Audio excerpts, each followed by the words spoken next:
Hi, so this video is devoted to normal distribution and t-test. Last week I posted a short technical note on how to compute two-tailed t-test because some of you requested this. So this one is more extensive. It covers, as I mentioned before, normal distribution, two-tailed test, and one-tailed test as well. So first, let's start with normal distribution. So normal distribution is described by this function. You do not have to learn it by heart in order to pass this course at least. Nevertheless, you have to know the general idea behind it. So in this formula, mu stands for mean, average value of the variable, and sigma stands for standard deviation. Okay, so what is the idea behind normal distribution?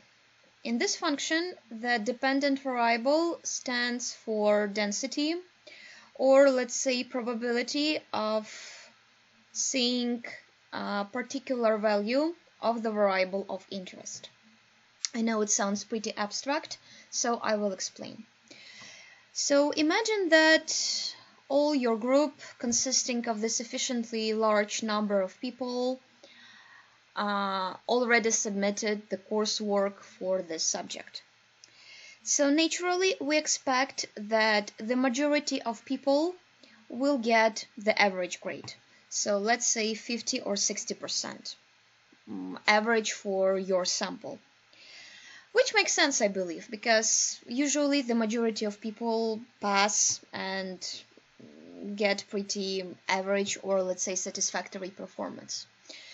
So in this case, probability of seeing the student who got, let's say, 50% grade is the highest. So respectively, we have the highest value of the density variable on this plot. Some people will probably get 17 or even 80. However, as the average grade, or let's say the grade, would increase, the probability of seeing this grade would decrease. So then the probability that student randomly picked from the sample of the students gets the grade above average will be inversely related to the value of variable, to the grade basically. Analogously, some of people will get grade below average, which is normal. So we expect that there is a relatively high probability that your performance will be just below the average.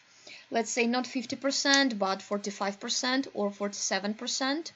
Some people will probably score, I don't know, something very close to zero, but the probability will be much smaller than in case of the average grade.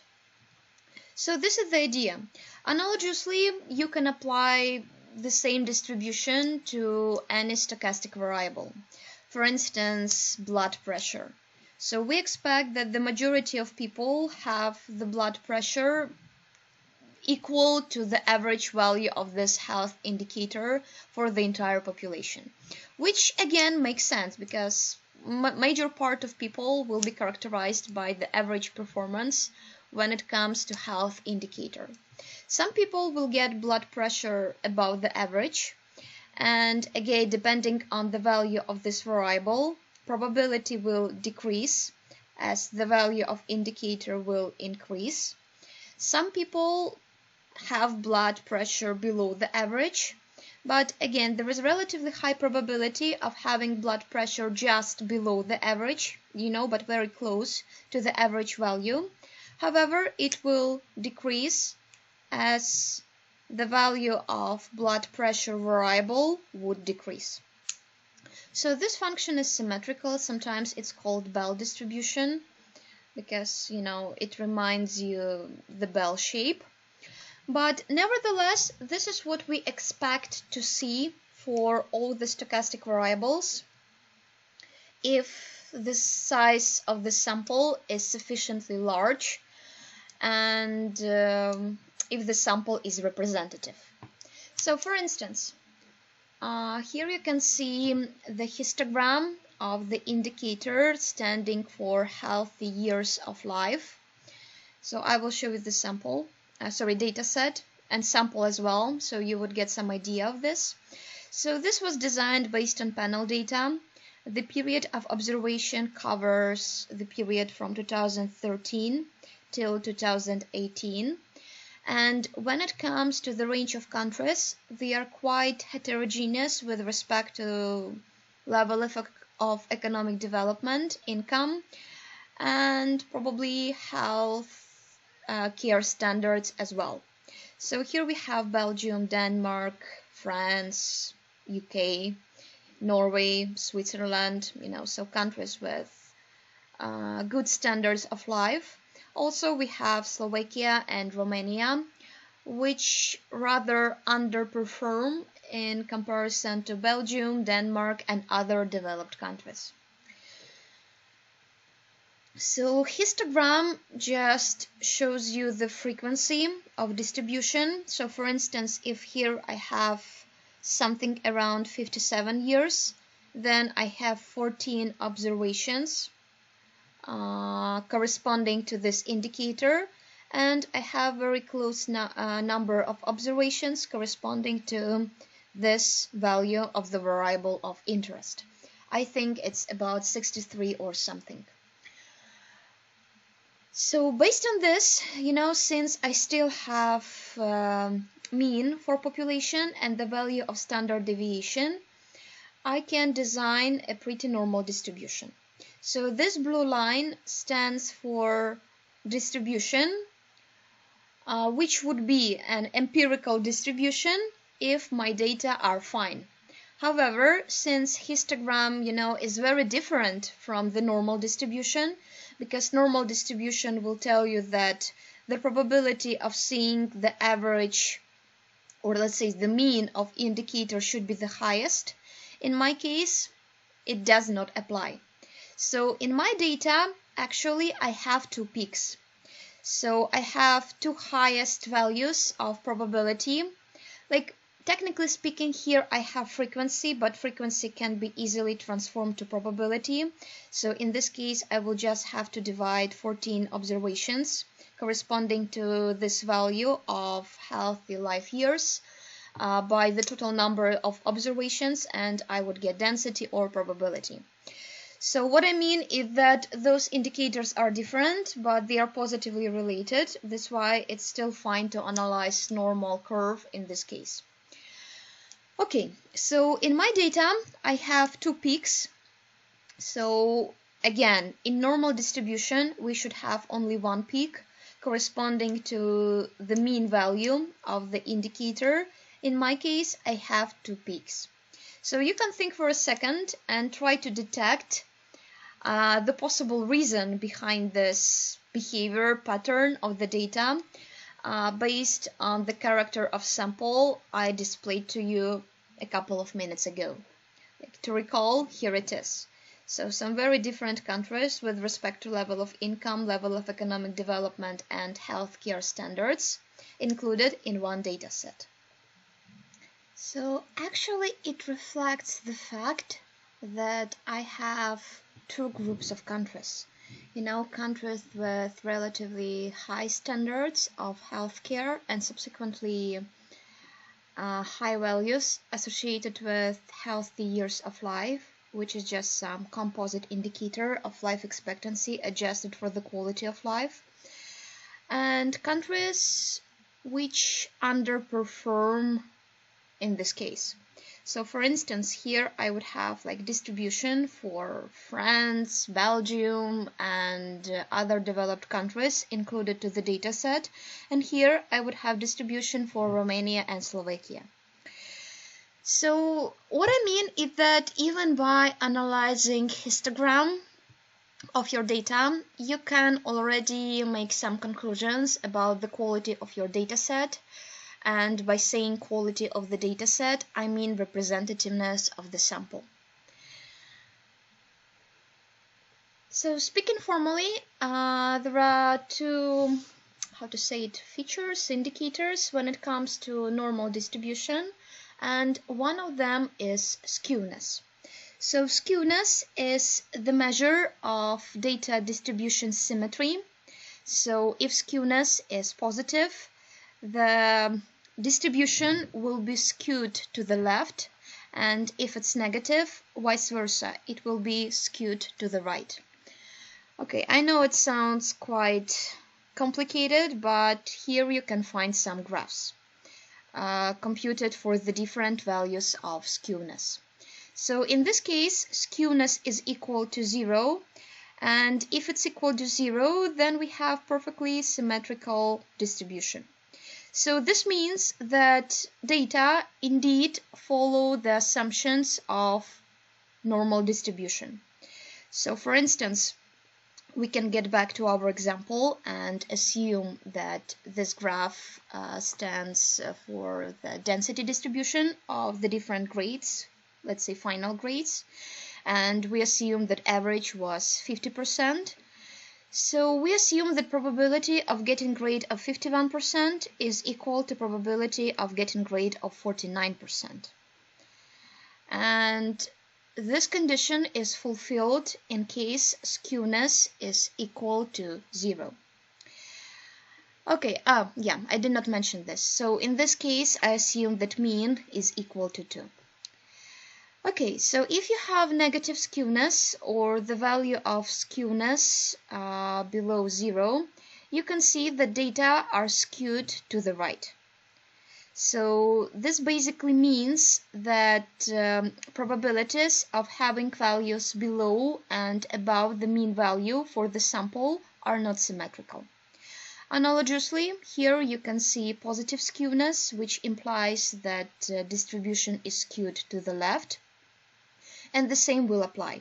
So in this case, probability of seeing the value of the variable of interest below the mean will be higher than probability of seeing variable above the mean. So this is the idea. But as I mentioned before, in normal distribution, skewness should be equal to 0.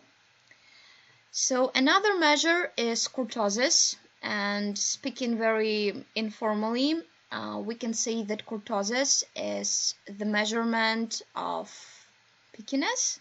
Can you say anything like this? Okay, whatever. So in normal distribution, kurtosis should be equal to 3, and if the value of kurtosis increases, distribution becomes more picked. Again, it's not really clear when I'm just describing this verbally, so you can see it on these graphs. So for this distribution, the value of kurtosis is equal to 3, and in both cases, by the way, I assumed that skewness is equal to 0, not to disrupt you. So skewness is equal to 0 in both cases. However, for this graph, kurtosis is equal to 3, and for this graph, kurtosis is equal to 10.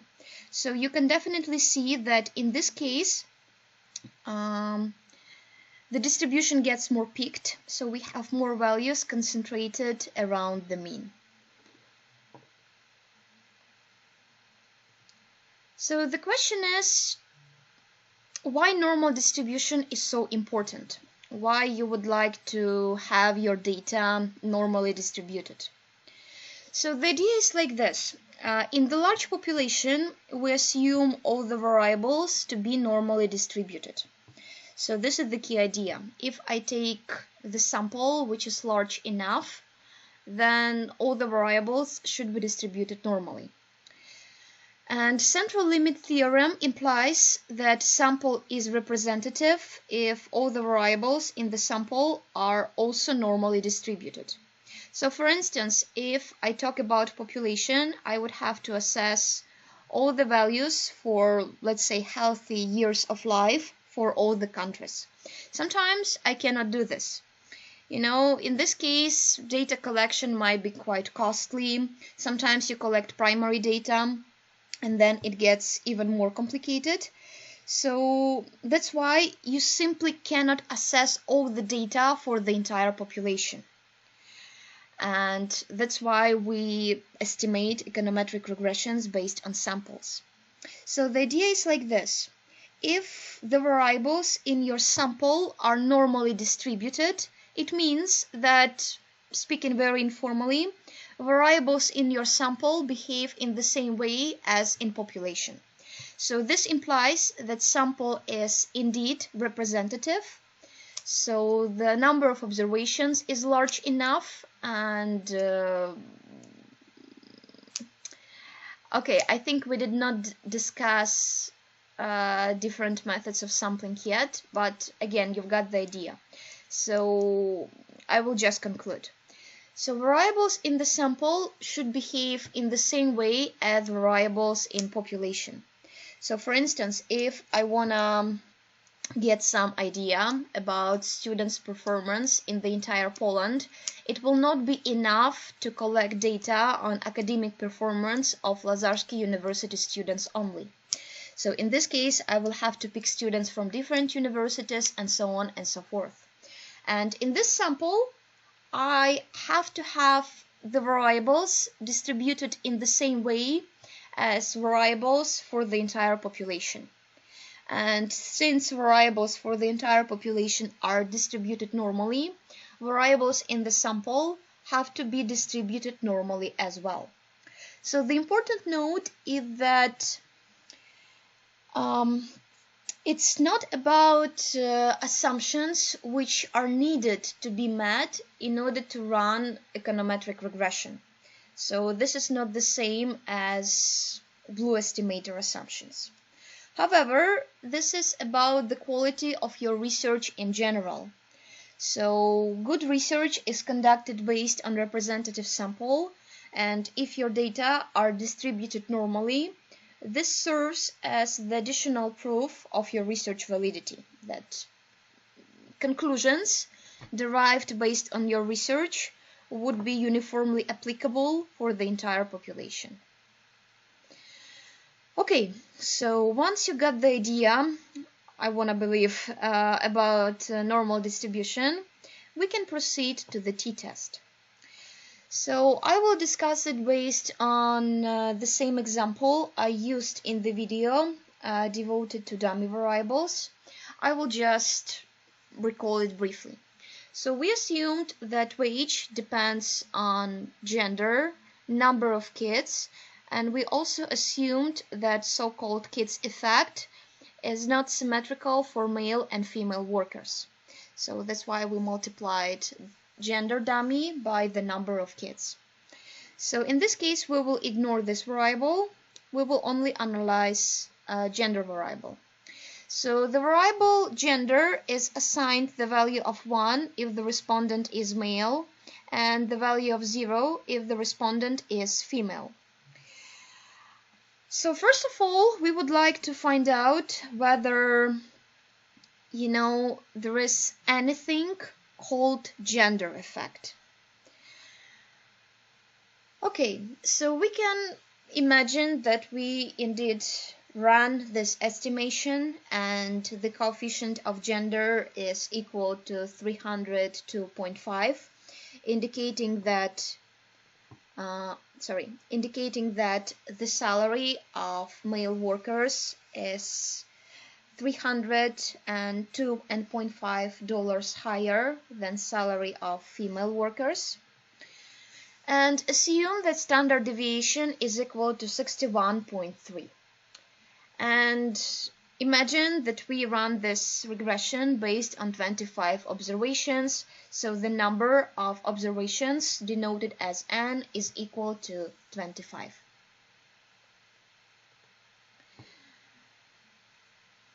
Okay, so our research hypothesis, which is based on prior literature analysis, states that female workers earn less than male workers. However, this is just some particular case. This is the way you formulate this. But generally speaking, we have 3 possible options. So gender can have a positive coefficient, which would imply that males earn more in comparison to females. Gender can have negative coefficient, which will imply that males earn less in comparison to females. Or gender can have 0 coefficient, and this will indicate that there is no difference between earnings of males and females. Okay, so imagine that for a moment let's just assume that we are solely interested in the existence of gender effect. So if beta 1 is equal to 0, then there is no gender effect, there is no difference between wages of males and females. However, if it's not equal to 0, it will mean that there is some gender effect. So at this point, we are not really interested in the direction of this effect, like whether we have discrimination against female workers or whether employers discriminate against male workers. We are only interested in the existence of this effect. So in this case, you have to conduct two-tailed test. And for two-tailed test, zero hypothesis states that beta 1 is equal to 0, and the alternative hypothesis states that beta 1 is not equal to 0. Again, at this point, for us, it does not really matter whether beta 1 is bigger than 0 or smaller than 0. It will be just enough to find out that beta 1 is not equal to 0 It will be just enough to find out that beta 1 is not equal to 0 in order to reject zero hypothesis. So zero hypothesis will be rejected in both cases, when beta 1 is smaller than 0 or when beta 1 is bigger than 0. Okay, so under test of significance approach, we use the results of estimation in order to analyze whether zero hypothesis is valid. And the first step in this case is to determine critical values. We will need them in order to design the region of acceptance and critical region. Okay, so for two-tailed test, it looks in this way.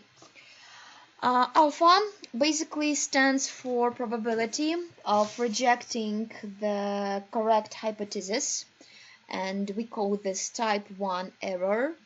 And we want to keep this probability at the level of 5%, so we assume alpha is equal to 0.05. I will get back to this a bit later, but if you ask me why alpha should be equal to 0.05, I will tell you that there is no particular reason for this. So this is something called the rule of thumb, like you need some value for alpha, and the commonly accepted value of alpha is 0.05. Okay, so we have the values of beta 1 and standard error of beta 1, so we can compute the confidence interval statement in this way. So we want to know whether our value is in the interval of acceptance or if it's in the interval of rejection. So in this case, positive and negative t, alpha over 2, will indicate the values, the critical values for the region of acceptance. Okay, I will get back to this. I know it's kind of hard to visualize without any visual material, so it will be clear in a second. Okay, so when it comes to those critical values, those are the values obtained from the table. So our regression was run based on 25 observations, and this implies that number of degrees of freedom is equal to 23. So you calculate number of degrees of freedom using this formula. So this is number of observations minus 2, and since n is equal to 25, then we have 23 degrees of freedom. And we also assumed alpha equal to 0.05. So in this case, you have to look at this table. This is available in your textbook. This is Appendix D. So here, the bigger value will stand for alpha in two-tailed test, and smaller value will stand for alpha in one-tailed test. So at this point we compute two-tailed test, so that's why we are here in this column, because alpha is equal to 0.05 and we compute two-tailed test. And we have 23 degrees of freedom, so this is our critical value. Again, you just have to look at the table in order to define the critical value. Oh, sorry. Okay, so at this point I would like to make a short note on the sample size and statistical significance. So you can look at this table and you can find out that regardless of the value of alpha, let's say we would like to stick to the same value of alpha, your critical value will decrease as the sample increases. So, for instance, if you have 9 degrees of freedom corresponding to 11 observations, the critical value is equal to 2.262. However, if you have 30 observations, then it's 2.042. I know at this point it does not look like a significant difference, but trust me, if you increase the number of observations, it can cause a significant effect on statistical significance of your variable. So for instance, sometimes some variables turn out to be statistically insignificant, then you add more observations, and again, it's statistically significant. Simply because you have bigger number, more degrees of freedom or higher degrees of freedom, okay, whatever. So you have more degrees of freedom if you have more observations, and if you have more degrees of freedom, then you have smaller critical values. Okay, so that's why it's for your own good to make sure that your sample is big enough.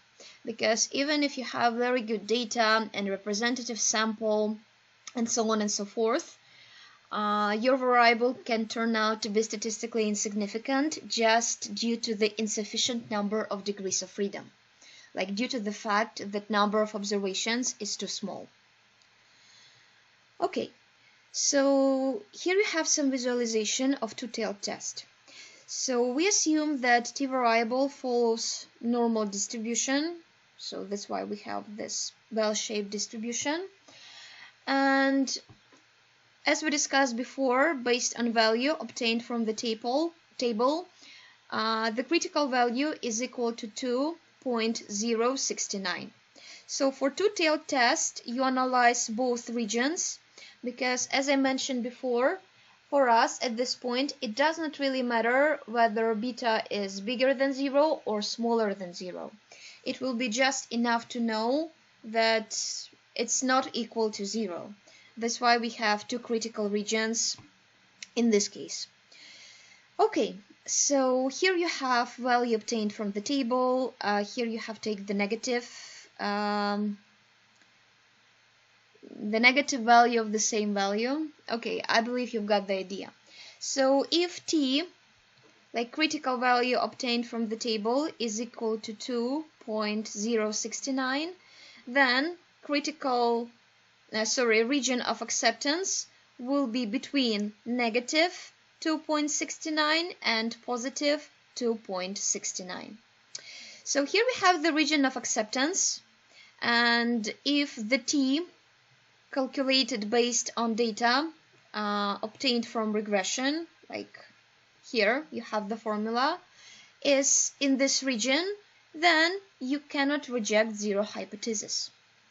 However, if the t you calculated is in this region or in this region, then you can reject zero hypothesis and tell that beta is not equal to 0. Okay, so in our case, we assumed the value of beta 1 equal to 200.5, and we assumed that the value of standard deviation is equal to 61.3, and the reference value like beta 1 star, or the value for comparison, was equal to 0. So in our case, we compare the empirically obtained, the value of beta obtained empirically with the value of beta equal to 0. Why 0? You can take 1, for instance. But in our case, we were interested in the fact of whether any gender effect exists at all. And as we discussed, if gender coefficient is equal to 0, then there is no gender effect. So that's why we assume beta 1 star to be equal to 0, because this is just in line with our research objectives. Okay, so using this formula, again, beta 1 is equal to 302.5, beta 1 star is equal to 0, standard error is equal to 61.3. You calculate this and you obtain the value of 4.93. So it will be somewhere here, probably, but nevertheless, it's enough to know that this value lies in the critical region. And if the value lies in the critical region, then you can reject zero hypothesis. So in our case, zero hypothesis must be rejected in favor for the alternative hypothesis. So we reject H0, which states that beta 1 is equal to 0, in favor of hypothesis H1 that beta 1 is not equal to 0. So based on this, we conclude that beta 1 is not equal to 0, and indeed we have some gender effect. So gender indeed causes a statistically significant effect on the size of wages. Okay, so in contrast, when you conduct right-tailed test, you want to find out whether the value of beta is bigger than some reference value of the beta or beta 1 star. So, as we said, gender might have a positive coefficient, and this will imply that males earn more in comparison to females. In other words, we will conclude that males earn more in comparison to females if the value of beta 1 is bigger than 0. So here we have it. So in right-tailed test, zero hypothesis states that the value of beta 1 is below or equal to the reference or comparison value of beta 1. So in our case, we assume it's 0. And alternative hypothesis H1 will imply that the value of beta 1 is above this reference value or the value of comparison.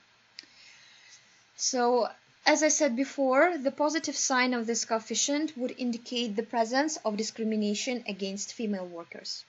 So in this case, we compute not two-tailed test, but one-tailed test. So previously we used this column because, as you remember, bigger value corresponds to the value of alpha for two-tailed test. In this case, we still want to have alpha equal to 0.05, but for one-tailed test. That's why we shift from this column to this column. We still have the same number of degrees of freedom, so now our critical value will be 1.714. Here we have it. So this is how the region of acceptance and critical region will look like. Again, we will reject zero hypothesis only when the value of beta 1 is bigger than some reference value of beta, or when the value of t-statistics computed based on the results of regression will fall within this region, or let's say will lie in this region. I believe it will be more accurate to say.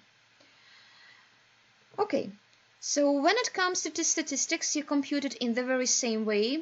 We already calculated this, and it was equal to 4.93, and you can definitely see that 4.93 is bigger than 1.714. So our value will lie somewhere here, And we can conclude that zero hypothesis can be rejected in favor of the alternative hypothesis.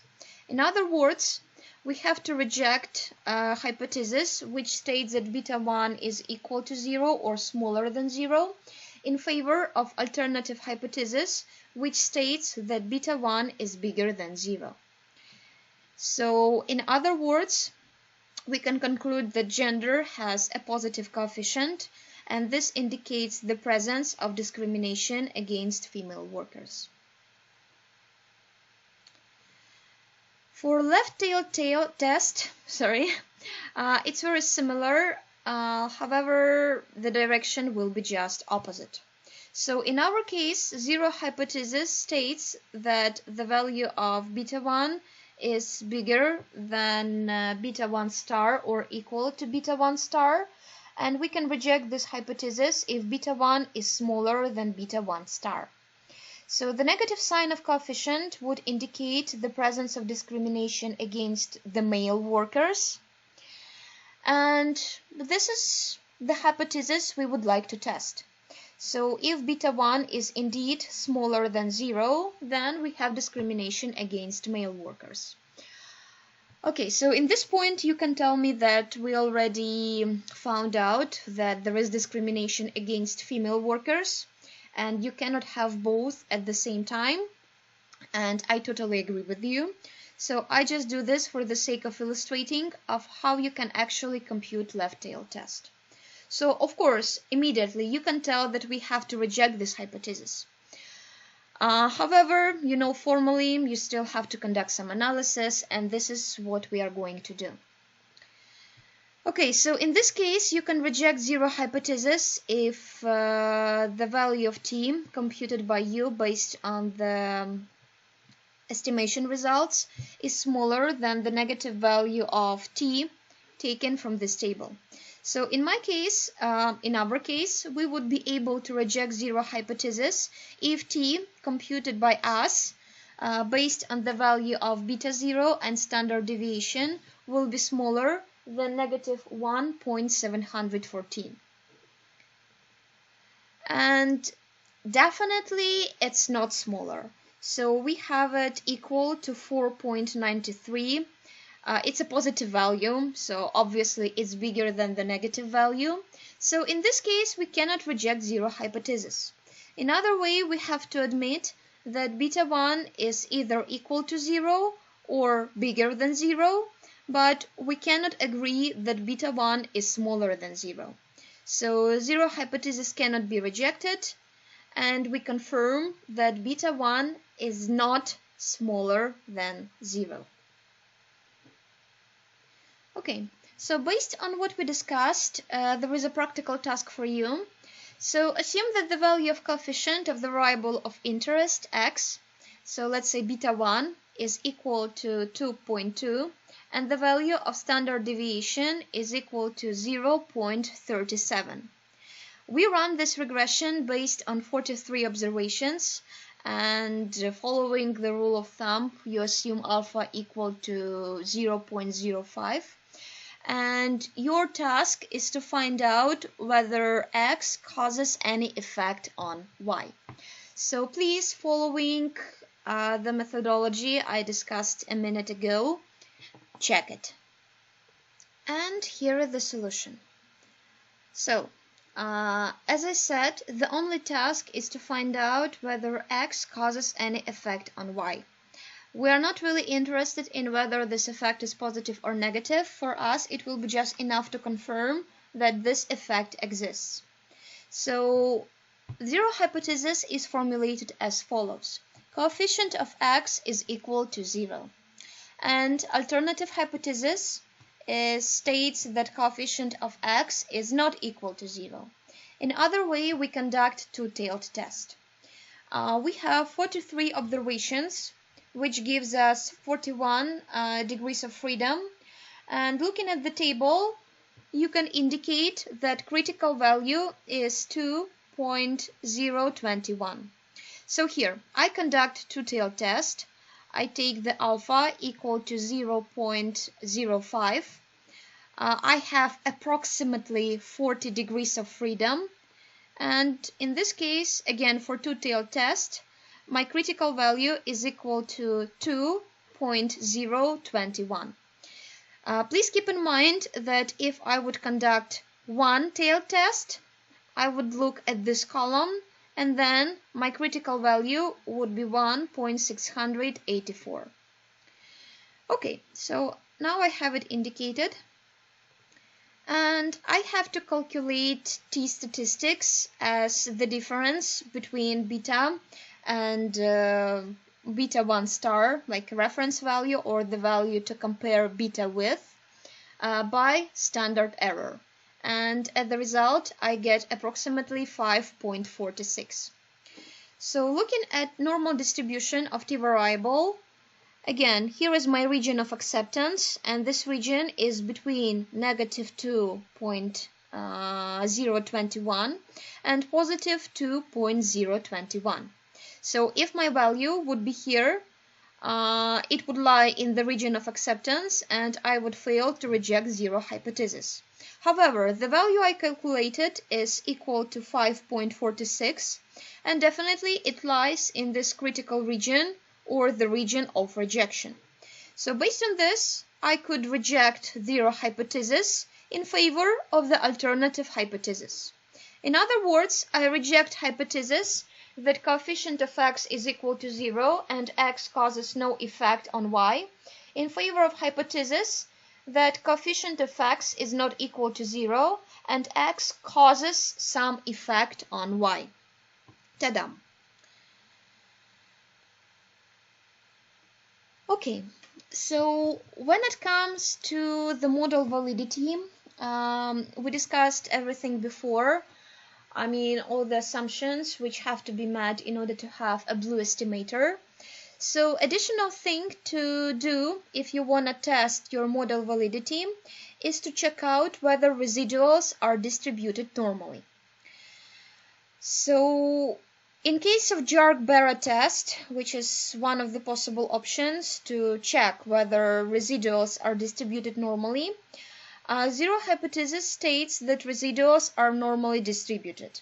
Alternative hypothesis state that residuals are not distributed normally, and in this case we apply the same rule of thumb.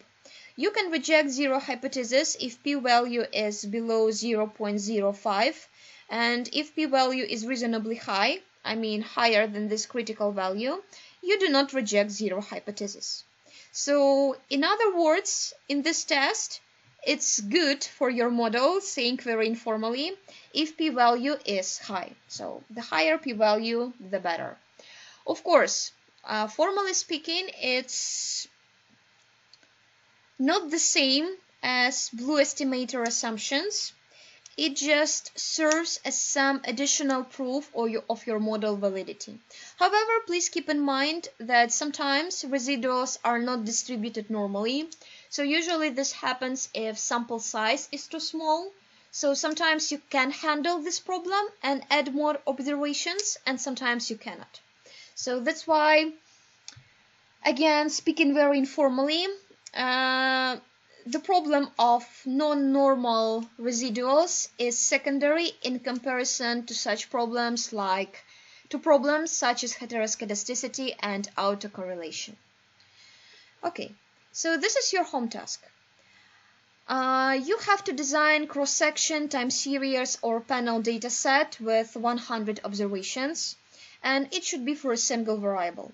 So you can collect data on GDP per capita, inflation, like whatever you wish, any indicator. It can be for one country, then you take time series data set for a set of different countries observed for one period, then you deal with cross-section data set, or you can have several countries and several periods, and then you do panel data set. The number of observations should be equal to 100 or bigger. So first, you have to take 10 observations out of this data set. You can just pick them, it's up to you. The way of selection is up to you. You have to run Jarque-Bera test for normality or any other test for normality on your data. For instance, it can be Shapiro-Wilk test, which is available in Gretel and eViews, so this is up to you. Based on the results of this test, you have to conclude whether you have normal distribution. You have to design the histogram of data, like something I showed you at the very beginning of this video here, like not normal distribution, just histogram frequency depending on the value of variable for your data. And you have to say whether you have normal distribution, looking at the histogram. I mean, not based on the formal test results, but rather by doing some visual analysis. Then you have to repeat the same procedure with the large data set with 100 observations, and